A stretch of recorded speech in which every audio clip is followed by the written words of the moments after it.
ಇನ್ನು ನಮ್ಮ ಜಡೇಶ್ ಹಂಪಿ ಅವರು ಕಥೆ ಇವ್ರದೇ, ರಚನೆ ಕೂಡ ಇವ್ರದೇ.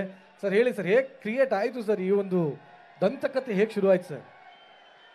ಎಲ್ಲ ಬಾಸ್ ಮಹಿಮೆ. ಬಾಸ್ ನೆನ್ಸ್ಕೊಂಡ್ರೆ ಈ ಥರದ ಎಷ್ಟೋ ಕಥೆಗಳು ಬರಿಬೋದು. ಬಟ್ ಕಾಟೇರದ ಏನು ವಿಶೇಷ ಸರ್? ಎಲ್ರಿಗೂ ನಮಸ್ಕಾರ. ರೈತರ ದಿನದ ಶುಭಾಶಯಗಳು.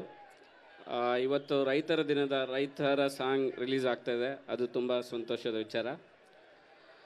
ಕಾಟೇರ, ಮೊದಲನೇದಾಗಿ ನಾವು ಕಾಟೇರ ಲಾಕ್ಡೌನಲ್ಲಿ ನಾವು ಮತ್ತು ತರುಣ್ ಸರ್ ಬರೆದಾಗ ಇದು ಒಂದು ಪಕ್ಕಾ ಹಳ್ಳಿ ರೈತನ ಕತೆ ಆಗಿತ್ತು.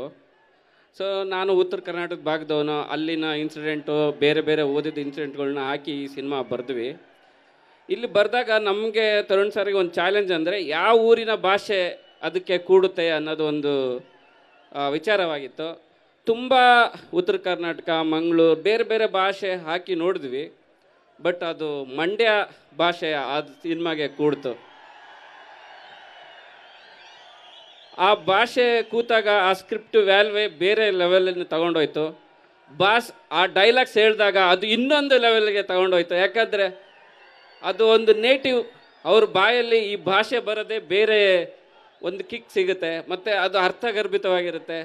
ನಾನಂತೂ ಎಡಿಟಿಂಗಲ್ಲಿ ಇದರಲ್ಲಿ ನೋಡಿದಾಗ ಬಾಸ್ ಭಾಷೆಯಲ್ಲಿ ಈ ಮಂಡ್ಯ ಸ್ಲ್ಯಾಂಗನ್ನ ನೋಡೋದೇ ಒಂದು ಬೇರೆ ಲೆವೆಲಿಂದು. ಸೊ ಈ ಥರ ಒಂದು ಸೊಗಡಿನ ಭಾಷೆ ಇಟ್ಕೊಂಡು ನಾವು ಕಾಟೇರ ಬರ್ತಾಯಿದ್ದೀವಿ.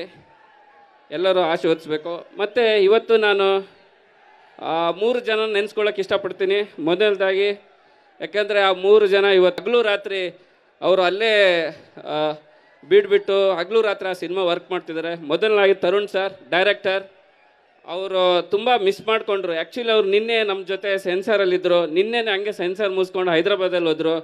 ಸರ್ ನಾಳೆ ಇವೆಂಟಿಗೆ ಇರಬೇಕಿತ್ತು ಅಂತಂದರೆ, ಇಲ್ಲ ಜಡೇಶ್, ಯಾಕಂದರೆ ತುಂಬ ಕೆಲಸಗಳಿದ್ದಾವೆ ಅಲ್ಲಿ, DTS CG ತುಂಬ ಕ್ವಾಲಿಟಿ 1 ಅವರ್ ಭಾಳ ಇಂಪಾರ್ಟೆಂಟು, ನೀವು ಹೋಗಿ ಬನ್ನಿ ಅಂತ ನಮ್ಮ ಬೆನ್ತಟ್ಟಿ ಕಳಿಸಿದ್ದಾರೆ. ತುಂಬ ಹಾರ್ಡ್ ವರ್ಕ್ ಮಾಡ್ತಿದ್ದಾರೆ. ಅವ್ರಿಗೆ ನಾನು ಈ ಸ್ಟೇಜಲ್ಲಿ ನೆನೆಸ್ಕೊಳ್ತಾ ಇದ್ದೀನಿ. ಯಾಕಂದರೆ ಈ ಸ್ಟೇಜಲ್ಲಿ ನಾನಿರೋಕ್ಕೆ ಅವರು ತುಂಬ ಕಾರಣ. ಸೊ ಈ ಕ್ವಾಲಿಟಿ ಮೂವಿ ಕೊಡೋಕ್ಕೆ ತುಂಬ ಎಫರ್ಟ್ ಆಗ್ತಿದ್ದಾರೆ. ಸ್ಟಿಲ್ ಅವರು ಇವಾಗಲೂ ಅಲ್ಲಿ ಕೆಲಸ ಮಾಡ್ತಿದ್ದಾರೆ. ಸೊ ಈ ಮೂಲಕ ಅವ್ರಿಗೆ ಥ್ಯಾಂಕ್ಸ್ ಹೇಳಿ ಒಳ್ಳೆಯ ಸಿನಿಮಾ ಆಗುತ್ತಂತ ಬಯಸ್ತೀನಿ. ಎರಡನೇದು ಸಿನಿಮಾಟೋಗ್ರಾಫರ್ ಸುಧಾಕರ್ ಅವರು.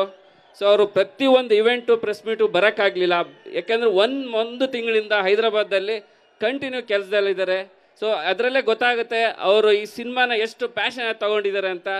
ಸೊ ಅವ್ರಿಗೂ ಒಂದು ಹ್ಯಾಟ್ಸಪ್ ಹೇಳೋಕ್ಕೆ ಇಷ್ಟಪಡ್ತಿದ್ದೀನಿ. ಮೂರನೇದಾಗಿ KM ಪ್ರಕಾಶ್ ಅಷ್ಟೇ, 1 ವೀಕಿಂದ ಅವರು ಹೈದರಾಬಾದಲ್ಲಿ ಇಡೀ ಎಡಿಟಿಂಗ್ ಸೂಟೇ ಅಲ್ಲಿ ಹೋಗಿ ಅಲ್ಲಿ ವರ್ಕ್ ಮಾಡ್ತಾ ಇದ್ದಾರೆ. ಸೊ ಅಷ್ಟು ಒಂದು ಪ್ರೆಷರಲ್ಲಿ ಅವರು ಕೆಲಸ ಮಾಡ್ತಿದ್ದಾರೆ. ಆ 3 ಜನನೂ ಇಲ್ಲದೆ ಈ ಸಿನಿಮಾ ಇಲ್ಲ.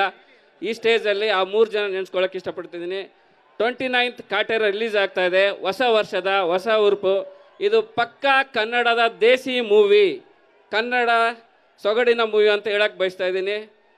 ಮತ್ತು ಈ ಮೂಲಕ ರಾಕ್ಲೈನ್ ಸರ್ಗೂ, ಮತ್ತು ಆರಾಧನಾ, ಶ್ರುತಿ ಮೇಡಮ್, ಆಮೇಲೆ ಗೋವಿಂದ್ ಸರ್ಗೂ ಎಲ್ಲರಿಗೂ ಥ್ಯಾಂಕ್ಸ್ ಹೇಳಿ ನನ್ನ 2 ಮಾತುಗಳು ಮುಗಿಸ್ಕೊಳ್ತೀನಿ. ಜೈ ಹಿಂದ್, ಜೈ ಕರ್ನಾಟಕ. ಮತ್ತೆ ಧನ್ಯವಾದಗಳು ಸರ್. ಎಲ್ಲ ಚೆನ್ನಾಗಿತ್ತು ಸರ್. 2 ಮಾತನ್ನು ಮುಗಿಸ್ದೆ ಅಂತಾರಲ್ಲ, ಅದು ಮಾತ್ರ. ಬಟ್ ನಿಜವಾಗ್ಲೂ ಸರ್ ಅದ್ಭುತವಾದ ಕಥೆ ಮಾಡ್ಕೊಂಡಿದ್ದೀರಾ. 29ನೇ ತಾರೀಕು ಎಲ್ಲರೂ ರೆಡಿನಾ? ಈಗ